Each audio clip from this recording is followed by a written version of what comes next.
जय हिंद दोस्तों। आज हम देखने वाले हैं क्या प्रधानमंत्री और मंत्रिपरिषद।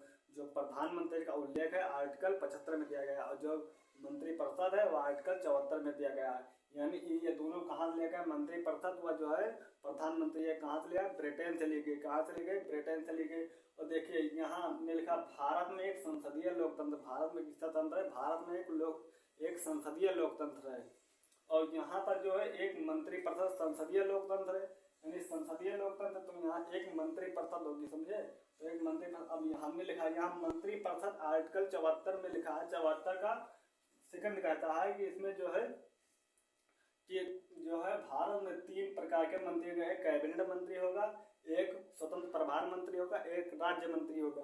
अब देखिए लोकसभा के प्रति उत्तरदायित्व जो मंत्रिपरिषद होता है वो मंत्रिपरिषद ये लोकसभा के प्रति उत्तरदायित्व होता है। लोकसभा का नेता कौन होता है? लोकसभा का नेता प्रधानमंत्री होता है।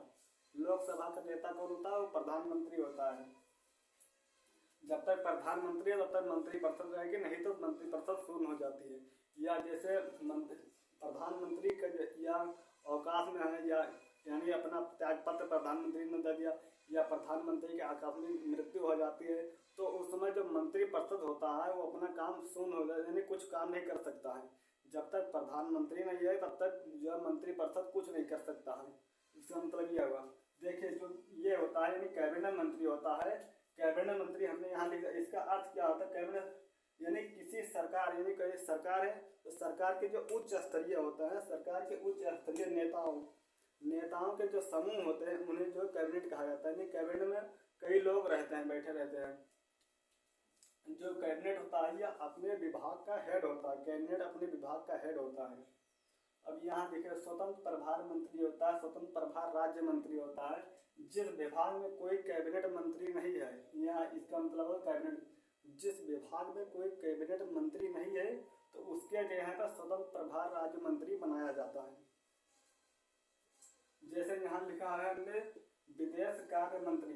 यहाँ विदेश मंत्री नहीं, विदेश कार्य मंत्री कौन है? यहाँ जनरल वीके सिंह है, जनरल वीके सिंह है। उसी प्रकार देखिए यहाँ लिखा है राज्य मंत्री जो है राज्य में यानी जो कैबिनेट विभाग अधिक बड़ा होता है, जो कैबिनेट विभाग अधिक बड़ा होता है तो उसके लिए एक राज्य मंत्री बनाया जाता है, उसके लिए एक राज्य मंत्री बनाया जाता है। जैसे केंद्र में कौन है? केंद्र में कौन है? निर्मला सीतारमण जी है। उसी प्रकार राज्य में क्या वित्त राज्य मंत्री कौन है? वित्त राज्य मंत्री अनुराग ठाकुर हैं। अब यहाँ देखिए लिखा हुआ है मंत्रिपरिषद का सदस्य बनने के लिए। जैसे यहाँ मंत्रिपरिषद, अब इसका जैसे सदस्य बनना है या मंत्रिपरिषद सदस्य बनना है तो इसके मंत्रिपरिषद सदस्य बनने के लिए किसी व्यक्ति जो व्यक्ति संसद के किसी सदन का यानी सदस्य रहा हो। यानी संसद हमारे यहाँ 2 सदनीय संसद चलती है कि लोकसभा आती है, राज्यसभा। यानी राज्यसभा को उच्च सदन कहा जाता है, लोकसभा को निम्न सदन कहा जाता है। राज्यसभा का जो कार्यकाल होता है वो 6 वर्ष होता है और लोकसभा का कार्यकाल वो 5 वर्ष होता है। लोकसभा का नेता कौन होता है? प्रधानमंत्री होता है।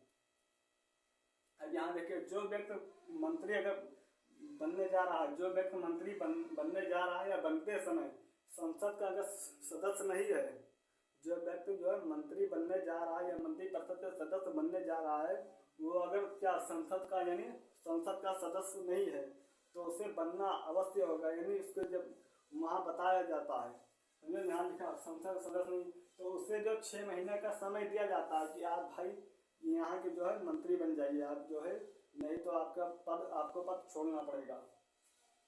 वही हमने लिखा है यहाँ पर 6 महीना के अंदर जो है संसद का सदस्य बनना अनिवार्य है, नहीं तो उसे पद छोड़ना होगा। अब देखिए यहाँ लिखा पद ग्रहण करने से पूर्व, पद ग्रहण से यानी जो मंत्रिपरिषद होता है उसको जो पद ग्रहण करने से पूर्व और जो प्रधानमंत्री होता है यानी जो मंत्री सहित और प्रधानमंत्री यानी दोनों को मिला करके प्रत्येक मंत्री के जो है राष्ट्रपति के सामने पद और गोपनीयता की शपथ दिलाई जाती है। राष्ट्रपति के सामने प्रधानमंत्री रहता है और जो उनके मंत्रिपरिषद पद और गोपनीयता की शपथ दिलाई जाती है। इस प्रकार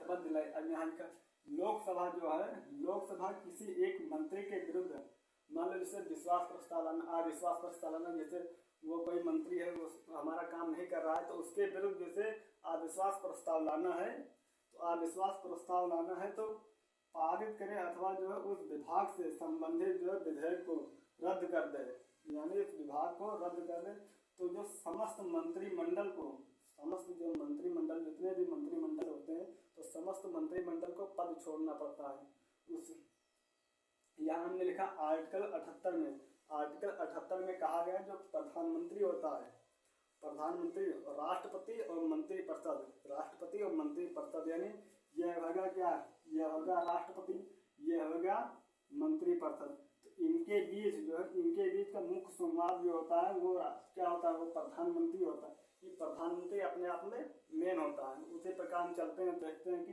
जो प्रधानमंत्री किसका अध्यक्ष होता है।